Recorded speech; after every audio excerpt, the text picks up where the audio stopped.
सुरक्षा को लेकर, कानून व्यवस्था पर जो सवाल खड़े हुए हैं, महाराष्ट्र की जनता को लुभाने के लिए या उनके बीच ये मुद्दा इतना प्रभावी है कि वो आपको एक पॉलिटिकल बेनिफिट दे जाए? पूजा जी नमस्ते। देखिए, बाबा सिद्दीकी जी हो और चाहे आम कोई नागरिक हो, किसी की भी अगर बीच चौराहे पर अपराधी मिलकर उसको गोलियों से भून देंगे तो कानून व्यवस्था पर सवाल उठेगा। इसमें हम कोई राजनीति करना ही नहीं चाहते, इसको चुनाव से कोई देखे ही मत।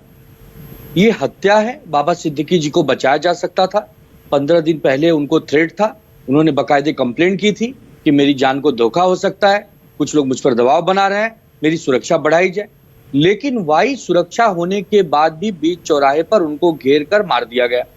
इस पर अगर विपक्ष होने के नाते, आम नागरिक होने के नाते हम सवाल उठाते हैं तो भारतीय जनता पार्टी के नेता अपने अहंकार में चूर होकर हमें ही आईना दिखाने लगते हैं।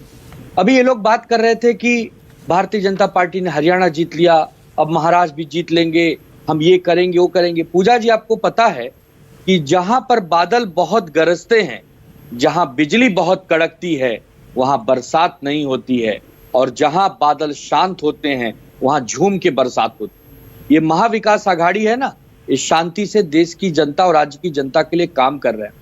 अभी बीजेपी के प्रवक्ता कह रहे थे कि बीजेपी का मतलब है, तमाम सवाल उठा रहे हैं। सुनिए, पहले सुनिए पूजा जी, मुझे बोलने, मैंने एक मिनट भी बोला नहीं, आपने रोक दिया। अभी गिरी जी कह रहे थे हम वो पार्टी हैं जो सबका साथ सबका विकास करते हैं। देवेंद्र फडणवीस जी कह रहे हैं कि जो मुसलमान महाराष्ट्र में रहते हैं वो वोट जिहादी हैं, इन्हीं वोट जिहाद की वजह से महाविकास आघाड़ी जीती है। ये इनका है सबका साथ सबका विकास। इनके उत्तर प्रदेश के एक मंत्री हैं संजय सिंह गंगवार, वो कह रहे हैं कि गौशाला में सो जाइए, गौशाला में लेट जाइए, कैंसर से मुक्ति मिल जाएगी, कैंसर की बीमारी ठीक हो जाएगी। इनके दूसरे नेता हैं हरनाथ सिंह यादव, जो पहले राज्यसभा सांसद थे, वो कह रहे हैं कि सलमान खान को माफी मांग लेनी चाहिए, विवाद नहीं बढ़ाना चाहिए। अब बताइए, इन नेताओं के बयानबाजी से देश और राज्य चलेगा? ये देश और राज्य चलेगा संविधान से, कानून से, लोगों की सेवा करने से। जिस प्रकार 12 दिनों में 1600 से ज्यादा निर्णय लिए गए, फैसले आनंद फानंद में लिए गए, तो महाराष्ट्र की जनता ने एक नई योजना लाई है पूजा जी, लाडली विदाई योजना। इनकी विदाई तय हो चुकी है और बहुत प्रेम से। तो ये लोग जो बोलते हैं, जो कहते हैं, उसमें कोई सच्चाई नहीं होती। इनके खिलाफ महाविकास आघाड़ी ने कल ही गद्दारों का पंचनामा घोषित किया है। इन गद्दारों ने जो 50 खोखे एकदम ओके का दाग अभी तक मिटा नहीं पाए, अब कानून व्यवस्था भी ध्वस्त करने पर आ गए। आज हमारे मुंबई महाराष्ट्र में पिछले 6 महीनों में 5 से बड़ी वारदात हो गई। दिन दहाड़े एक बीजेपी का विधायक पुलिस स्टेशन में गोली चला रहा है, हमारे युवा नेता अभिषेक गोसालकर को दिन दहाड़े गोली मारकर हत्या कर दी गई। एनसीपी के एक नेता की भाईखला में चाकू घोंपकर दिन दहाड़े हत्या कर दी गई। बाबा सिद्दीकी जी को मौत के घाट उतार दिया गया।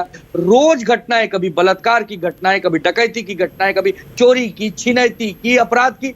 तो ऐसा लग रहा है कि इन्होंने जंगल राज बना दिया है। तो इस जंगल राज से मुक्ति दिलाने के लिए महाविकास आघाड़ी ही आ रही है। यहाँ नारे भी हैं, एक ही नारा, एक ही आस, महाविकास, महाविकास। सीट शेयरिंग पर भी कुछ थोड़ा सा बोल दीजिए ना, क्योंकि अभी तो मामला सीट शेयरिंग को लेकर भी बातचीत तो चल ही रही है ना आपके बीच।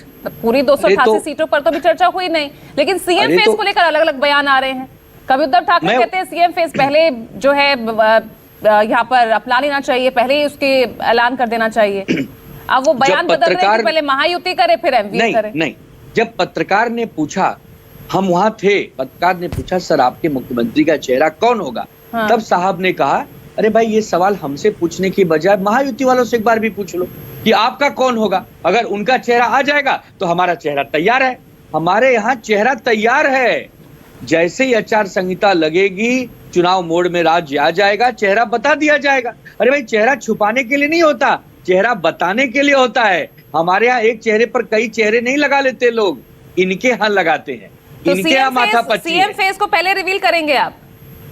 बिल्कुल, हमारी आपस में समन्वय चल रही है, हमारी बातचीत चल रही है, बैठकों का दौर चल रहा है। और आपको बता दें कि बस कुछ ही दिनों में हम अपनी पहली लिस्ट भी बताएंगे, अपने उम्मीदवारों की आपको सब जानकारी बताएंगे। तो हमारे यहाँ कोई मनमुटाव नहीं, कोई विवाद नहीं, हमारे यहाँ संवाद है। वहां पूछिए जिनके यहाँ उल्टियां आती हैं, कोई अजीत दादा पवार को देख के उल्टी कर रहा है, कोई अपने नेता को भावी मुख्यमंत्री बता रहा है, कोई कुछ बता रहा है, वहां लफड़ा। कह रहे थे कि भाई चुनाव के बाद पोस्ट पोल हम बताएंगे कौन होगा सीएम। वो हमारे प्रमुख मार्गदर्शक हैं।